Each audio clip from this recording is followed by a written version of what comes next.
Hello, everyone. I am Chuang. Let's draw the skull of Yangchuanosaurus magnus. Although the skull fossil of Yangchuanosaurus magnus is incomplete, it has already contained much critical information. Its mandible is quite complete, and the mandibular foramen is located close to the back of the mouth, indicating that the muscles were mainly concentrated at the rear of the mouth, farther back than those of general carnivorous dinosaurs. Its skull had the anterior of the mouth relatively well preserved, including very long teeth. The top of its head has not been preserved, but we can restore this part based on its close relative, Yangchuanosaurus shangyouensis. It still greatly differed from the Yangchuanosaurus shangyouensis. In addition, its very long teeth made this dinosaur's head particularly thick. Now, let's draw the skull of Yangchuanosaurus magnus. We first draw the parts that have been discovered. The most eye-catching bone is shaped like this, which is the maxilla.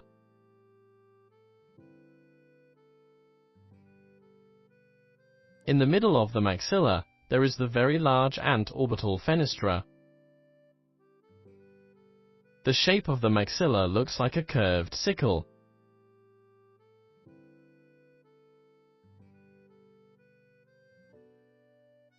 We show the structure inside this hole in the upper part of the maxilla and directly draw the interior small foramen black. Then, we show the parts with skin in a darker color.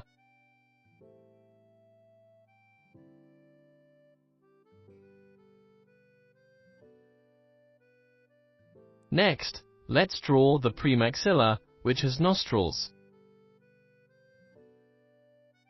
Outline the nostril.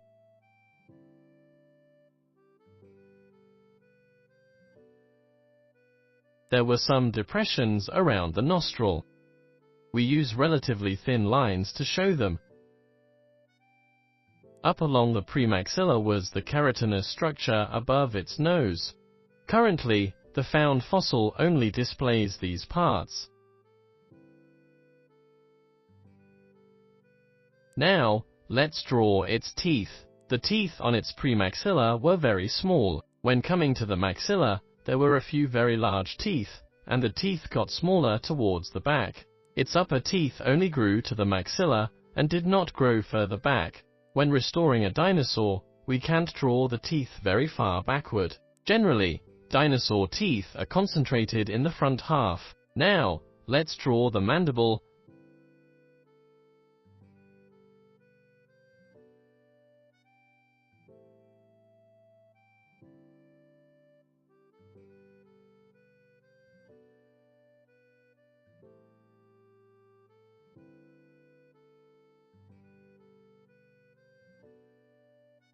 And try to restore the posterior structure of the skull.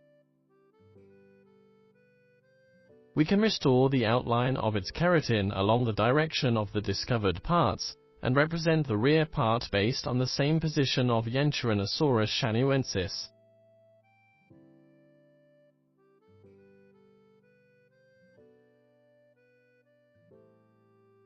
Here, we draw the lacrimal bone with an inconspicuous lacrimal horn.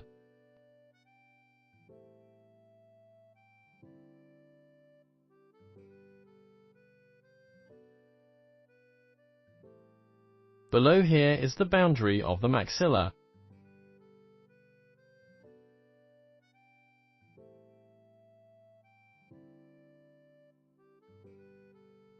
Then, we draw its jugal bone. Now, we show the periphery of its eye socket. Here is the postorbital bone. Its eye sockets were whistle-shaped, with a sclerotic ring inside.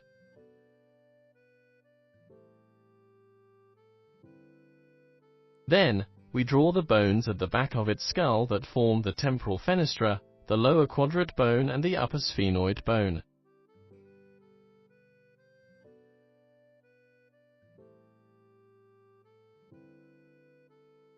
There are two bones behind the mandible, the angular and surangular, which are connected with a seam between them.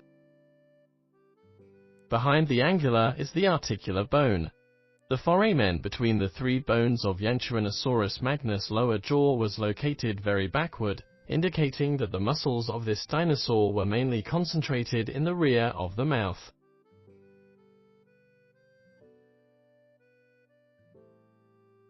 Then, we draw thicker outlines on the parts with thinner skin or thinner keratin.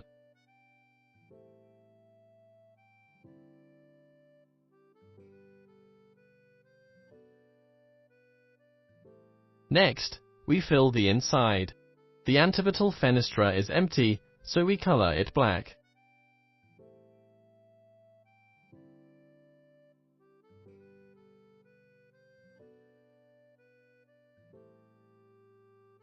The hollow part around the eyes can also be filled in a dark color to highlight the structure of the sclerotic ring.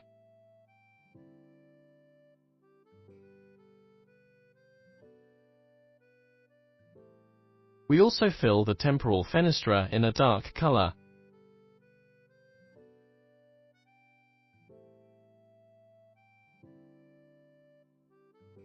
Then, we outline the throat on the neck and draw the thick muscles under the lower jaw. Next, we fill in the posterior of the neck carefully.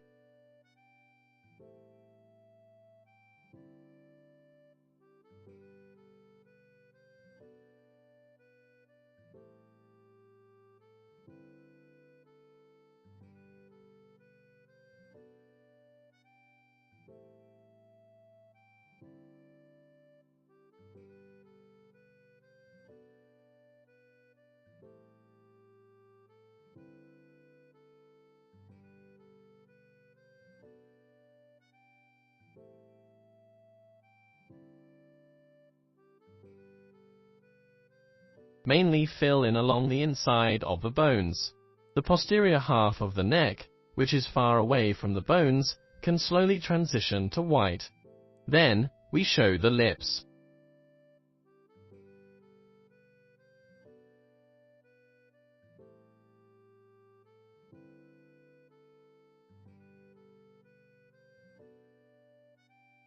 The nostrils can also be colored black.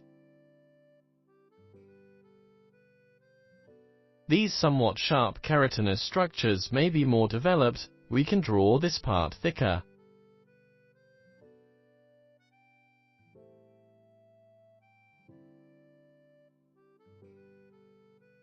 In this way, we've finished drawing the skull of Yangchuanosaurus magnus.